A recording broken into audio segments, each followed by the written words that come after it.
Hello everyone, welcome to Pragyan classes YouTube channel. मेरे YouTube channel पर आप सभी का बहुत बहुत स्वागत है। इस वीडियो में हम डिस्कस करेंगे विद्युत धारा से संबंधित एनसीईआरटी आधारित एमसीक्यू प्रश्न, जिसमें कथन कारण संबंधित प्रश्न होंगे। तो चलिए स्टार्ट करते हैं आज का ये वीडियो। आज का जो पहला क्वेश्चन है,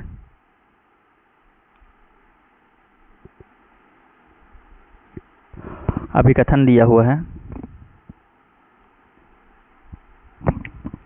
टंगस्टन धातु का उपयोग ताप दीप्त लैंपों के तंतु बनाने में किया जाता है। तो टंगस्टन धातु का जो उपयोग है किसमें किया जाता है? ताप दीप्त जो लैंप होते हैं उसके तंतु बनाने में किया जाता है। तो बिल्कुल सही दिया हुआ है।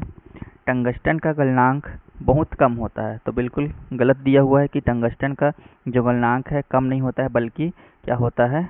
अधिक होता है। तो ये गलत दिया हुआ है। तो कौन सा ऑप्शन सही हो जाएगा? ऑप्शन ए जो है वो ऑप्शन सी जो है वो सही हो जाएगा। ए सत्य है, लेकिन आर जो है वो असत्य है। टंगस्टन का उपयोग ताप दीप्ति लैंपों के तंतुओं बनाने के लिए इसलिए किया जाता है क्योंकि इसका जो गलनांक होता है क्या होता है? बहुत अधिक होता है। इससे क्या होता है? तंतु उच्च ताप पर भी नहीं पिघलता है। जैसे ही ताप बढ़ेगा तो तंतु जो है वो नहीं पिघलेगा और प्रकाश जो है क्या होगा? उत्सर्जित होगा, यानी कि प्रकाश उत्सर्जित करता रहेगा। आगे बढ़ते हैं नेक्स्ट क्वेश्चन पे।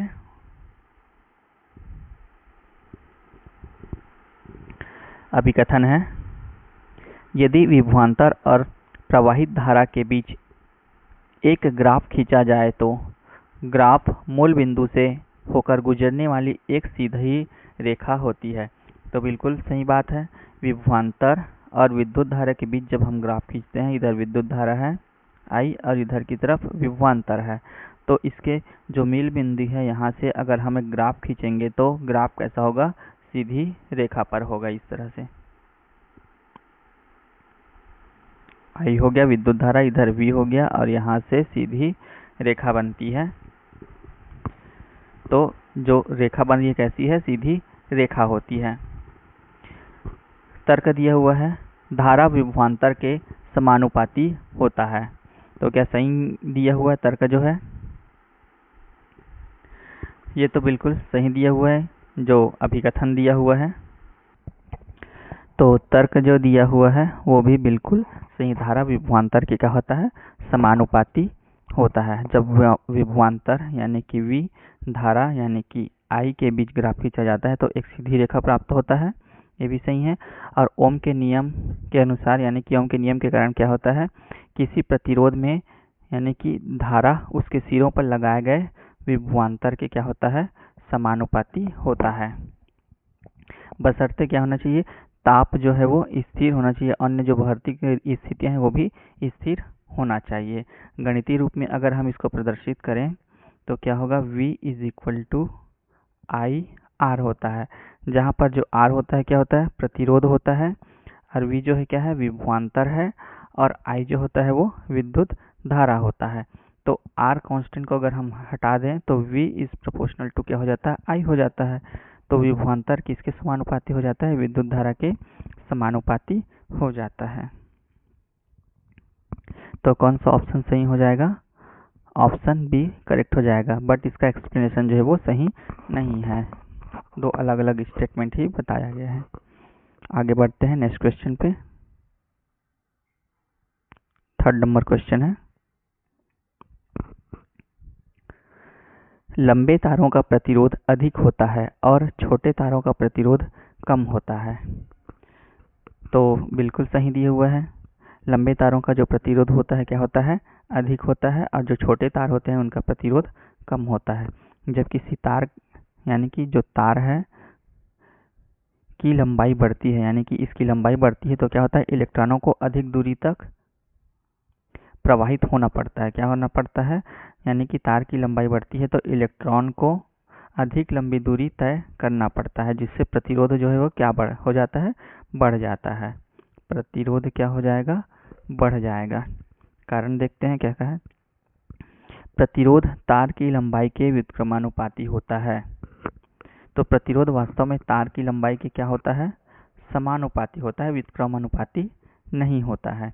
इसका मतलब है कि यदि आप तार की लंबाई को क्या करेंगे, बढ़ाएंगे यानी कि दोगुना करेंगे, तो प्रतिरोध भी क्या हो जाएगा, दोगुना हो जाएगा। यानी कि तार की लंबाई बढ़ते जाएगा तो प्रतिरोध भी क्या होते जाएगा, बढ़ते जाएगा। तो व्युत्क्रमानुपाती नहीं होता है बल्कि समानुपाती होता है। यदि हम इसे गणितीय रूप में प्रदर्शित करें तो R हो गया, समानुपाती का चिन्ह लगाएंगे, L बाई क्या हो जाएगा, R स्क्वायर। तो R is proportional to L by R square होता है। तो R जो है किसके समानुपाती है, तार की लंबाई है उसके समानुपाती है, व्युत्क्रमानुपाती नहीं है। बल्कि कौन व्युत्क्रमानुपाती है, जो R स्क्वायर है वह उसके व्युत्क्रमानुपाती है। तो ये गलत हो जाएगा, ये जो A दी है वो सही है, R जो है वो गलत है। Option C is the correct answer. Next question देखते हैं।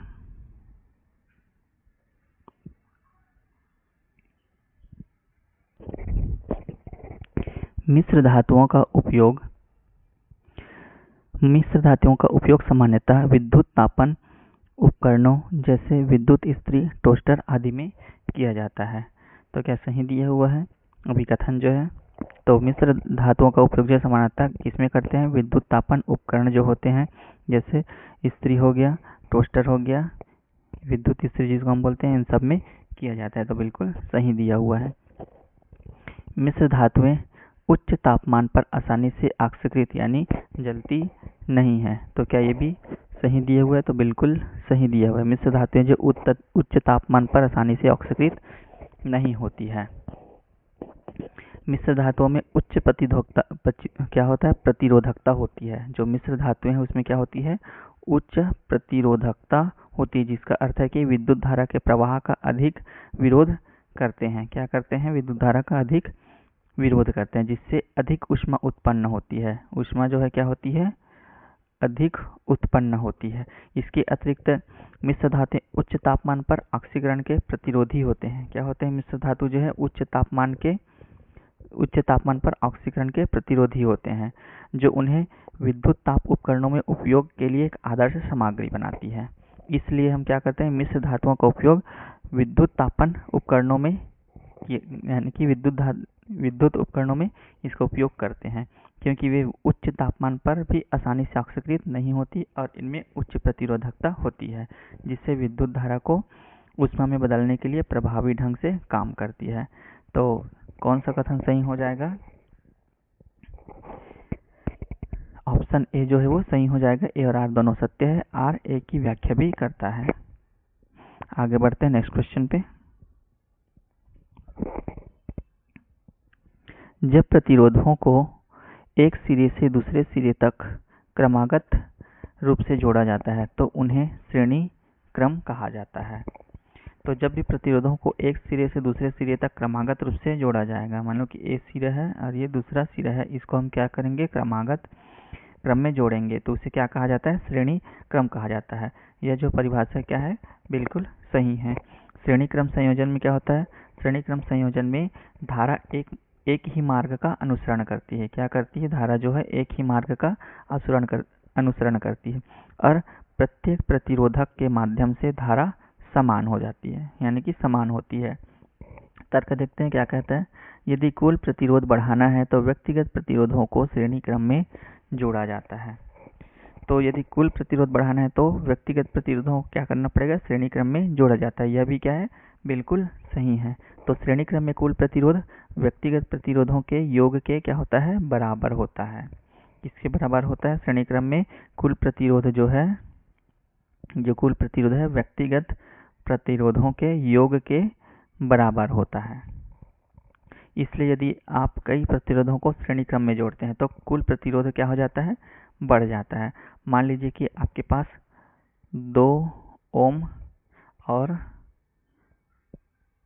3 ओम का प्रतिरोध है। यदि आप उन्हें श्रेणी क्रम में जोड़ते हैं तो कुल प्रतिरोध कितना हो जाएगा, दोनों को प्लस कर देंगे तो 5 ओम हो जाएगा। यदि आप इसी को समांतर क्रम में जोड़ेंगे तो किस प्रकार जोड़ेंगे, 1/2 प्लस 1/3 करके जोड़ेंगे, तो इसका आंसर जो आएगा 1.2 ओम आएगा। यानी कि प्रतिरोध क्या हो जा रहा है, कम हो जा रहा है समांतर क्रम में जोड़ने से। और व्यक्तिगत यानी कि श्रेणी क्रम में जोड़ रहे हैं तो प्रतिरोध जो है वो बढ़ जा रहा है। तो कौन सा ऑप्शन सही हो जाएगा? ऑप्शन ए जो है वो करेक्ट हो जाएगा। ए और आर दोनों सत्य है और सही व्याख्या भी प्रदर्शित करता है। आगे बढ़ते हैं, नेक्स्ट क्वेश्चन। जब प्रतिरोधों को समान दो बिंदुओं के बीच जोड़ा जाता है तो उन्हें समांतर में जुड़ा हुआ कहा जाता है। तो क्या जो कथन दिया है सही है।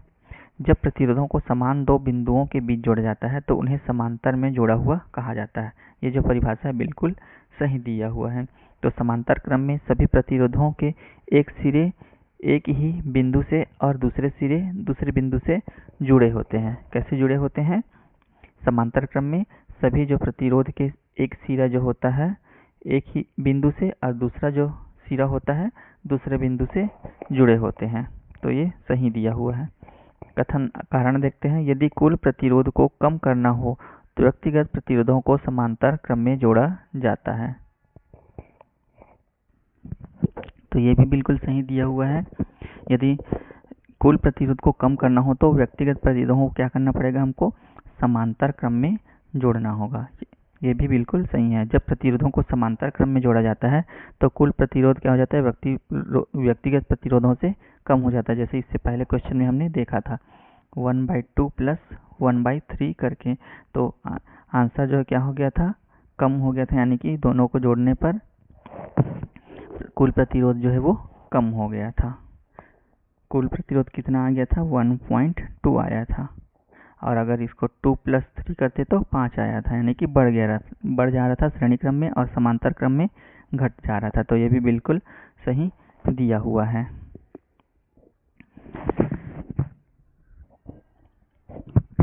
मान लो हमारे पास दो प्रतिरोध हैं, यानी कि 1/R = 1/R1 + 1/R2 है, इस प्रकार से है। और जब हम 1/R की जगह मान लो 1/2 + 1/3 कर रहे हैं तो इसका जो तुल्य प्रतिरोध होगा यानी कि जोड़ने पर तो क्या हो जाएगा? इसका मान 1.2 आ जा रहा है, यानी कि कम हो जा रहा है। तो इस प्रकार से जो एक्सप्लेनेशन दिया हुआ है वो भी बिल्कुल सही दिया हुआ है। तो option A is the correct answer. आगे बढ़ते हैं, नेक्स्ट क्वेश्चन।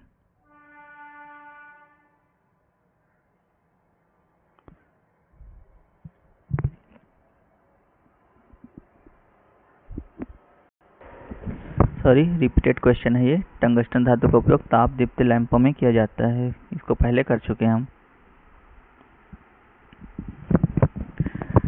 10वें नंबर का क्वेश्चन है, फ्यूज को उपकरण के साथ श्रेणी क्रम में जोड़ा जाता है। यहाँ तक है। फ्यूज को उपकरण के साथ कौन से क्रम में जोड़ा जाता है? श्रेणी क्रम में जोड़ा जाता है। तो क्या कथन जो है वो सही दिया हुआ है? तो बिल्कुल सही दिया हुआ है। जो फ्यूज होते हैं उनको उपकरणों के साथ श्रेणी क्रम में जोड़ा जाता है। क्यों जोड़ा जाता है? क्योंकि जब धारा का मान एक निश्चित सीमा से अधिक हो जाता है, यानी कि धारा जो है वो क्या हो जाएगी? अधिक हो जाता है, तो फ्यूज तार जो है क्या हो जाता है? पिघल जाता है और परिपथ जो है वो टूट जाता है, जिससे उपकरण को कोई नुकसान नहीं पहुंचता है। तो बिल्कुल सही कथन दिया हुआ है। कारण देखते हैं। फ्यूज उपयुक्त गलनांक वाली धातु या मिश्र धातु से बने तार के टुकड़े से बना होता है। तो क्या कारण सही दिया हुआ है? फ्यूज जो है उपयुक्त गलनांक वाली धातु या फिर मिश्र धातु से बना होता है, जो कि एक विशिष्ट तापमान पर क्या हो जाता है? पिघल जाता है।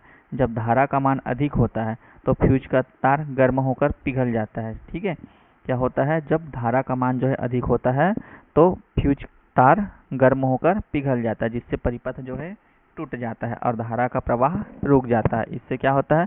जो हमारे जो विद्युत उपकरण है वो सुरक्षित रहते हैं। मान लीजिए आपके घर में 10 एम्पियर की धारा काम करती है। कितने एम्पियर की? 10 एम्पियर की धारा काम करती है। यदि किसी कारण परिपथ में क्या हो जाता है? मान लो 15 एम्पियर की धारा प्रवाहित होने लग जाए, बहने लग जाए, यानी कि वोल्टेज जो है क्या हो जाएगा? बढ़ जाएगा। क्या हो जाएगा? वोल्टेज जो है वो बढ़ जाएगा। तो फ्यूज तार क्या हो जाएगा? पिघल जाएगा और ये जो फ्यूज तार है वो टूट जाएगा, जिससे उपकरण 15 एम्पीयर की धारा से होने वाले नुकसान से बचा लेगा, यानी कि कोई भी नुकसान नहीं होने देगा। तो कौन सा ऑप्शन सही हो जाएगा? ऑप्शन ए भी सही है, यानी कि ए सही है और आर भी सही है। पर इसका जो व्याख्या है वो सही प्रदर्शित नहीं किया गया, तो option B is the correct answer. आगे बढ़ते हैं, नेक्स्ट क्वेश्चन। अभिकथन है, एक हीटर की कुंडली को 2 बराबर भागों में काटा जाता है और उसमें से केवल एक को हीटर में उपयोग किया जाता है। अब हीटर को समान मात्रा में ऊष्मा उत्पन्न करने में आधे समय की आवश्यकता होगी। तो कथन जो है वो सही दिया हुआ है या फिर गलत दिया हुआ है?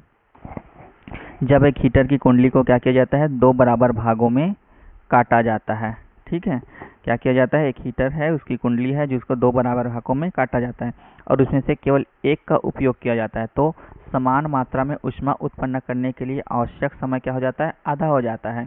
इसलिए यह इसलिए होता है क्योंकि प्रतिरोध आधा हो जाता है। क्या आधा हो जाता है? जो प्रतिरोध है वो आधा हो जाता है, जिससे धारा दोगुनी हो जाती है। धारा जो है क्या हो जाती है? 2 गुनी हो जाती है। ओम के नियम के अनुसार क्या होता है? V is proportional to IR होता है, जहाँ V क्या है? स्थिर होता है। V जो है क्या है? स्थिर है। और जूल के नियम के अनुसार क्या होता है? H जो है, यानी कि जो ऊष्मा है वह I के वर्ग के क्या होता है? समानुपाती होता है। क्या होता है? जो ऊष्मा है वो धारा के वर्ग के समानुपाती होती है। इसलिए धारा 2 गुनी होने पर ऊष्मा क्या हो जाती है? 4 गुनी हो जाती है। अगर धारा 2 गुनी हो जाएगी तो ऊष्मा क्या हो जाएगी? 4 गुनी हो जाती है। लेकिन प्रतिरोध क्या हो जाता है? आधा होने के कारण कुल ऊष्मा जो है, कुल ऊष्मा I स्क्वायर जो है R के अनुसार 2 गुनी हो जाती है और समान धारा जो है और समान ऊष्मा उत्पन्न करने में लगने वाला समय क्या हो जाता है? आधा हो जाता है। तो बिल्कुल सही दिया हुआ है। ए जो है कथन कारण उत्पन्न ऊष्मा धारा के वर्ग के क्या होता है? समानुपाती होता है। तो बिल्कुल सही दिया हुआ है, लेकिन व्याख्या जो है वो सही प्रदर्शित नहीं किया गया है, तो option B is the correct answer. आगे बढ़ते हैं, नेक्स्ट क्वेश्चन। अभिकथन है, विद्युत हीटर को धारा प्रदान करने वाले तार पर्याप्त रूप से गर्म नहीं होते हैं। तो विद्युत हीटर को धारा प्रदान करने वाले जो तार होते हैं, जैसे कि संयोजक तार, पर्याप्त रूप से क्या नहीं होते हैं? गर्म नहीं होते हैं। ये बिल्कुल सही दिया हुआ है। कारण देखते हैं, संयोजक तारों का प्रतिरोध बहुत कम होता है, यानी कि H more time less than R होता है। तो संयोजक तारों का प्रतिरोध बहुत कम होता है और H जो है, यानी कि ऊष्मा, H जो है क्या है? ऊष्मा है, वो प्रतिरोध से क्या होता है? बहुत कम होता है। ये भी बिल्कुल सही दिया हुआ है। विद्युत धारा के तापीय प्रभाव के अनुसार उत्पन्न ऊष्मा, यानी कि H प्रतिरोध R, H जो है क्या है? ऊष्मा है और R जो है क्या है? प्रतिरोध है, कि क्या होता है? समानुपाती होता है। इसका मतलब है कि उच्च प्रतिरोध वाले तार अधिक ऊष्मा उत्पन्न करेंगे और कम प्रतिरोध वाले जो तार हैं कम ऊष्मा उत्पन्न करेंगे। यानी कि प्रतिरोध जितना ज़्यादा होगा ऊष्मा उतना ही अधिक उत्पन्न होगा और प्रतिरोध जितना कम होगा ऊष्मा उतना ही कम होगा उत्पन्न होगा। संयोजक तारों का प्रतिरोध कम होने के कारण वे पर्याप्त रूप से गर्म नहीं होते, जबकि हीटर के अंदर उपयोग किए जाने वाले नाइक्रोम जैसे उच्च प्रतिरोध वाले तार हैं अधिक ऊष्मा उत्पन्न करते हैं और लाल हो जाते हैं। तो दोनों सत्य दिया हुआ है, लेकिन व्याख्या जो है वो सही प्रदर्शित नहीं किया गया है, तो option B is the correct answer. आगे बढ़ते हैं, 13 नंबर क्वेश्चन है, धारावाही तार को आवेशित किया जाता है। तो क्या धारावाही तार को आवेशित किया जाता है? धारावाही जो तार है उसको आवेशित करने की आवश्यकता नहीं होती है, तो गलत कथन दिया हुआ है, क्योंकि धारावाही तार आवेशित नहीं होता है। क्या नहीं होता है? धारावाही जो तार होता है आवेशित नहीं होता है, क्योंकि तार में धारा मुक्त इलेक्ट्रॉनों के एक निश्चित दिशा में प्रवाह के कारण होता है। तार में धारा जो है मुक्त इलेक्ट्रॉनों के एक निश्चित दिशा में प्रवाह के कारण होता है। कारण देखते हैं, तार में धारा मुक्त इलेक्ट्रॉनों को एक निश्चित दिशा में प्रवाह के कारण होती है। तो ये जो है वो बिल्कुल सही दिया हुआ है। जब किसी तार में विद्युत धारा प्रवाहित होती है तो तार के अंदर मौजूद मुक्त इलेक्ट्रॉन एक निश्चित दिशा में क्या करते हैं, गति करने लगते हैं। यह गति तार में धारा का निर्माण करती है। हालांकि तार के अंदर जितने इलेक्ट्रॉन गति करते हैं उतने ही धन आवेशित आयन भी होते हैं। इलेक्ट्रॉन पर कौन सा चार्ज होता है, माइनस चार्ज होता है। और जो तार है जिसमें धारा प्रवाहित हो रही है उसमें उतने ही क्या होते हैं, धन आवेशित आयन भी उपस्थित होते हैं, जिससे तार का जो कुल आवेश होता है क्या हो जाता है, शून्य हो जाता है। यानी तार उदासीन हो जाता है। क्या हो जाता है, तार जो है उदासीन हो जाता है। इसलिए धारावाही तार का आवेशित करने की आवश्यकता नहीं होती है। तो ए जो है असत्य है, आर जो है सत्य है। Option D is the correct answer. 14 number question है,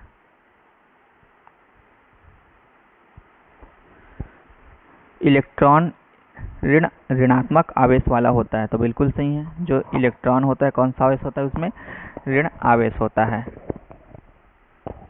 और हमेशा उच्च विभव से निम्न विभव की ओर क्या होता है, गति करता है। तो इलेक्ट्रॉन सदैव उच्च विभव वाले क्षेत्र से निम्न विभव वाले क्षेत्र की ओर गति करता है। ये कौन सा अभिकथन सही है, कारण का सही दिया हुआ है।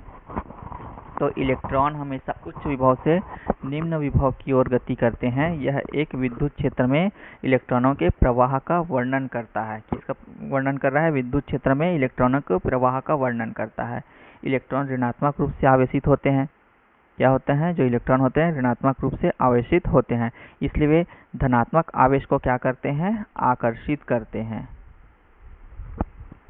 और ऋणात्मक आवेश को क्या करते हैं, प्रतिकर्षित करते हैं। विद्युत क्षेत्र में धनात्मक आवेश उच्च विभव पर होता है और ऋणात्मक आवेश जो है वो निम्न विभव पर होता है। धनात्मक आवेश उच्च विभव पर और ऋणात्मक विभव निम्न विभव पर होगा। इसलिए इलेक्ट्रॉन उच्च विभव से निम्न विभव की ओर गति करते हैं। तो ये भी बिल्कुल सही दिया हुआ है और व्याख्या भी सही प्रदर्शित हो रहा है। तो option A is the correct answer. अगला क्वेश्चन देखते हैं, 15 नंबर क्वेश्चन है, हीटर तार का प्रतिरोध और गलनांक उच्च होना चाहिए। क्या होना चाहिए, हीटर तार का प्रतिरोध और गलनांक जो है वो उच्च होना चाहिए। यह कथन जो है क्या है, बिल्कुल सत्य दिया हुआ है। हीटर के तार को प्रभावी ढंग से ऊष्मा उत्पन्न करने के लिए उच्च प्रतिरोध की आवश्यकता होती है ताकि वह विद्युत ऊर्जा को ऊष्मा में परिवर्तित कर सके। साथ ही उच्च गलनांक यह सुनिश्चित करता है कि तार उच्च तापमान पर पिघलता नहीं है। तो बिल्कुल सही कथन दिया हुआ है। कारण देखते हैं, यदि प्रतिरोध अधिक है तो विद्युत चालकता कम होगी। यदि प्रतिरोध जो है अधिक है तो विद्युत चालकता कम होगी। यह भी बिल्कुल सत्य दिया हुआ है। प्रतिरोध जो है चालकता, यानी कि प्रतिरोध और चालकता जो है एक दूसरे के क्या होती है, व्युत्क्रमानुपाती होती है। यानी कि प्रतिरोध और जो चालकता है क्या होता है, एक दूसरे के व्युत्क्रमानुपाती होता है। यानी कि चालकता इज प्रोपोर्शनल टू 1/r होता है। यानी कि चालकता किसके व्युत्क्रमानुपाती है, r के व्युत्क्रमानुपाती होता है। तो ये भी बिल्कुल सही दिया हुआ है, लेकिन व्याख्या जो है ठीक प्रदर्शित नहीं किया है। तो option B is the correct answer. A और आर दोनों सत्य है, लेकिन आर ए की व्याख्या नहीं कर रहा है। आगे बढ़ते हैं, 16 नंबर क्वेश्चन,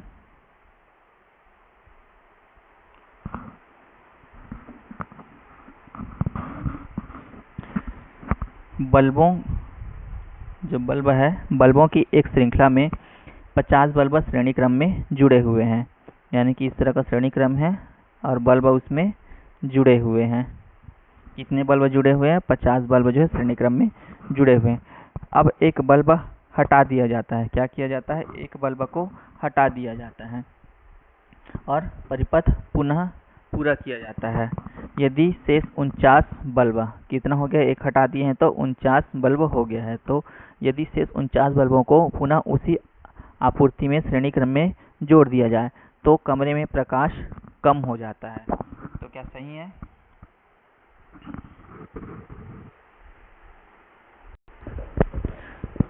तो बिल्कुल भी प्रकाश कम नहीं होगा, तो गलत कथन दिया हुआ है। 49 बल्बों का शुद्ध प्रतिरोध 50 बल्बों से कम होगा, तो ये सत्य है। 49 बल्बों का जो शुद्ध प्रतिरोध है वो 50 बल्बों से क्या होगा? कम होगा। तो ऑप्शन डी करेक्ट हो जाएगा। ए असत्य है, लेकिन आर जो है वो सत्य है। आगे बढ़ते हैं नेक्स्ट क्वेश्चन पे। फ्यूज तार का प्रतिरोध उच्च और गलनांक निम्न होना चाहिए। सॉरी, ये भी रिपीटेड क्वेश्चन है।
संयोजक तार जो है तांबे के बने होते हैं, तो बिल्कुल सही दिया हुआ है। कारण तांबे की विद्युत चालकता जो है उच्च होती है, बिल्कुल सही है। संयोजक तार जो है तांबे के बने होते हैं। क्यों बने होते हैं? क्योंकि तांबे की विद्युत चालकता क्या होती है? उच्च होती है। तो एक्सप्लेनेशन भी सही दिया जा रहा है, तो option A is the correct answer. आगे बढ़ते हैं नेक्स्ट क्वेश्चन। 19 नंबर क्वेश्चन है। धारा आवेश के प्रवाह की दर है। तो धारा जो है आवेश के प्रवाह की दर है। ये परिभाषा सही दिया हुआ है, तो बिल्कुल सत्य दिया हुआ है। धारा को किसी चालक में प्रति इकाई समय में प्रवाहित होने वाले आवेश की मात्रा के रूप में क्या किया जाता है? परिभाषित किया जाता है, इसलिए यह सत्य है। कारण देखते हैं। दो आवेशित पिंडों के बीच विद्युत धारा प्रवाहित नहीं होगी। क्या है? दो आवेशित पिंड है, उनके बीच विद्युत धारा प्रवाहित नहीं होगी जब उन्हें जोड़ा जाता है, यदि वे समान विभव पर हो। तो दो आवेशित पिंडों के बीच विद्युत धारा प्रवाहित नहीं होगी जब उन्हें जोड़ा जाता है, यदि वे समान विभव पर हो। यह भी बिल्कुल सही है। धारा प्रवाहित होने के लिए दो बिंदुओं के बीच विभवांतर होना चाहिए। क्या होना चाहिए? विभवांतर होना चाहिए। वहां पर क्या क्या कहा है? समान विभव पर हो बोला गया है। तो यदि विभव समान है तो कोई विभवांतर नहीं होगा और इसलिए कोई धारा प्रवाहित भी नहीं होगी। तो बिल्कुल गलत दिया हुआ है। सॉरी, नहीं बोला गया है यहाँ पर, धारा प्रवाहित नहीं होगी, तो सही दिया हुआ है। ये भी सही है और ये भी सही है। और व्याख्या जो है क्या है? सही प्रदर्शित भी किया जा रहा है, तो option is the correct answer. 20 number question देखते हैं। अभिकथन है, एक पक्षी उच्च शक्ति लाइन पर बैठा है और पक्षी को कुछ नहीं होता। क्या कहा गया है? एक पक्षी जो है उच्च शक्ति लाइन पर बैठा है और पक्षी को कुछ नहीं होता है, तो बिल्कुल सही दिया हुआ है। एक पक्षी उच्च शक्ति लाइन पर बैठेगा और पक्षी को कुछ नहीं होगा, ये कथन जो है सत्य है। पक्षी आमतौर पर उच्च शक्ति लाइनों पर बिना किसी नुकसान के बैठते हैं, क्योंकि वे एक ही तार पर बैठे होते हैं, जिससे उनके शरीर में कोई संभावित अंतर नहीं होता, यानी कि वोल्टेज डिफरेंस जो है वो नहीं होता है, इसलिए उन्हें कुछ नहीं होता है। कारण देखते हैं। उच्च शक्ति लाइन पर बैठे पक्षी के लिए परिपथ अपूर्ण है। तो क्या कारण जो है वो सही दिया हुआ है। तो उच्च शक्ति लाइन पर बैठे पक्षी के लिए परिपथ अपूर्ण है, यह कथन भी क्या है, बिल्कुल सत्य है। विद्युत परिपथ को पूरा करने के लिए एक बंद मार्ग की आवश्यकता होती है। किसकी आवश्यकता होती है? एक बंद मार्ग की आवश्यकता होती है, जिससे एक स्रोत, एक संवाहक और एक भाग शामिल होता है। कौन कौन सा स्रोत होता है? एक संवाहक भाग होता है और एक भार शामिल होता है, भार शामिल होगा। पक्षी एक ही तार पर बैठा होने के कारण परिपथ पूरा नहीं होता है और इसलिए कोई धारा भी है प्रवाहित नहीं होती है। अगर दूसरे शब्दों में कहें तो परिपथ का अपूर्ण होना कारण नहीं है कि पक्षी को कुछ नहीं होता, बल्कि यह है कि पक्षी के शरीर में कोई धारा जो है प्रवाहित नहीं होती है। तो कौन सा ऑप्शन सही हो जाएगा? ऑप्शन बी सही हो जाएगा। ए और आर दोनों सत्य है, लेकिन आर ए की सही व्याख्या नहीं है। आगे बढ़ते हैं, नेक्स्ट क्वेश्चन।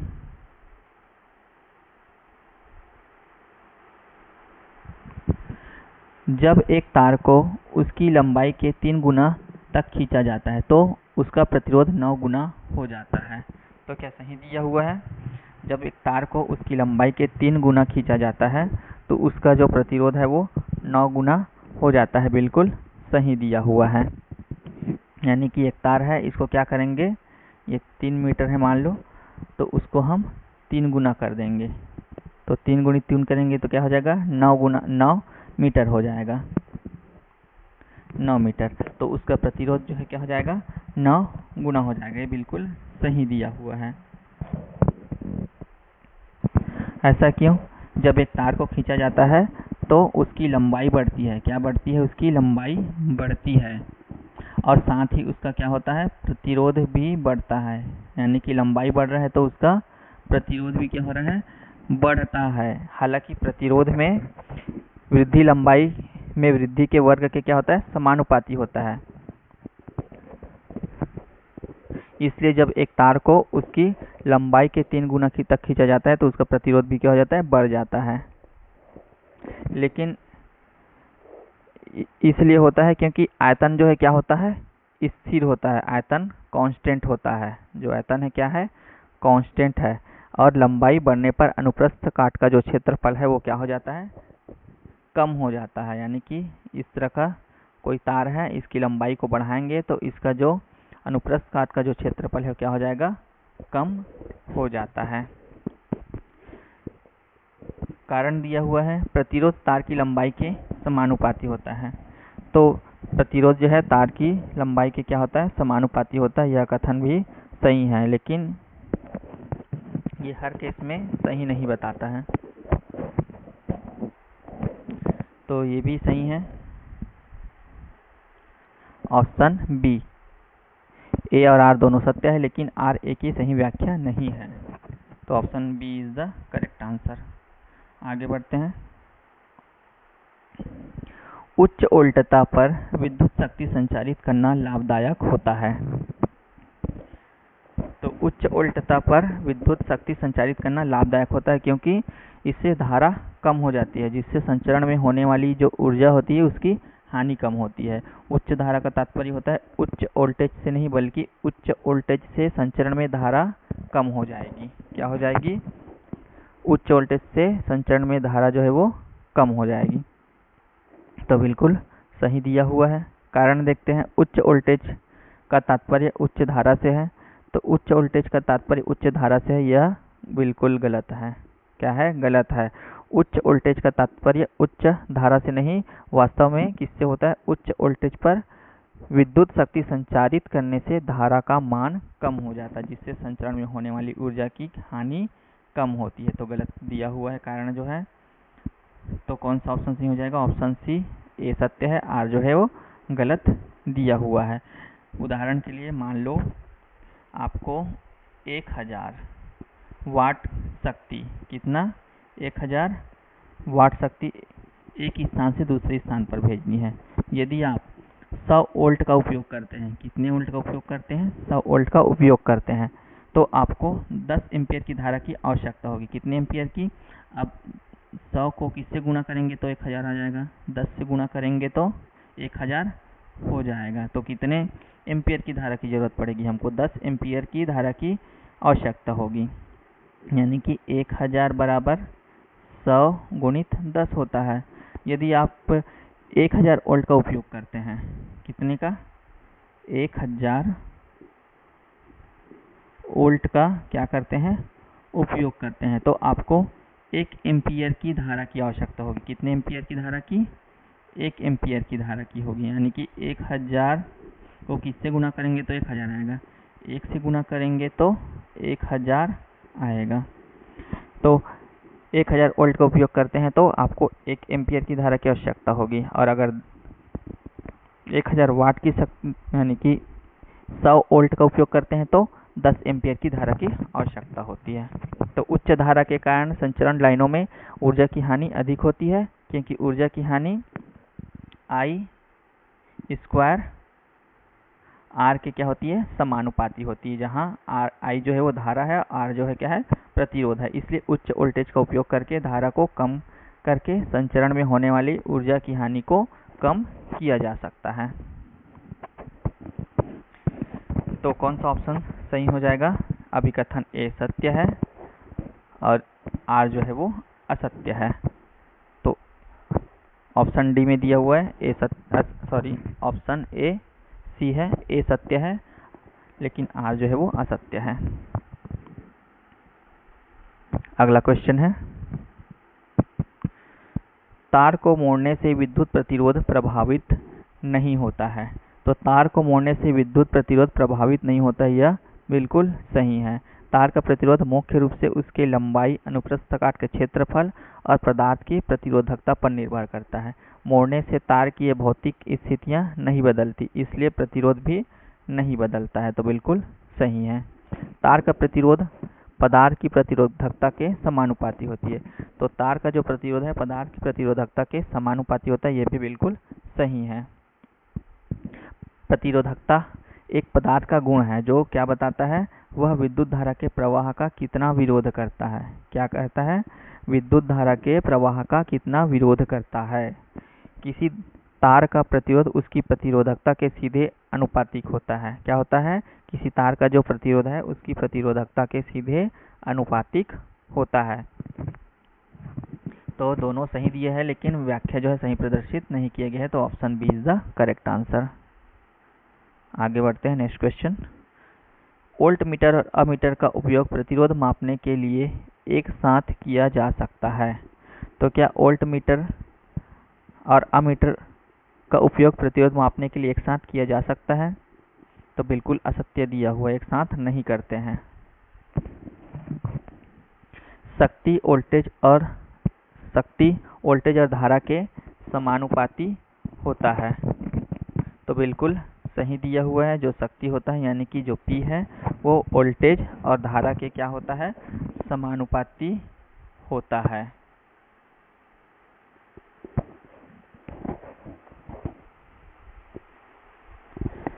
तो ऑप्शन डी क्या हो जाएगा? सही हो जाएगा। ए असत्य है, आर सत्य है। आगे बढ़ते हैं नेक्स्ट क्वेश्चन।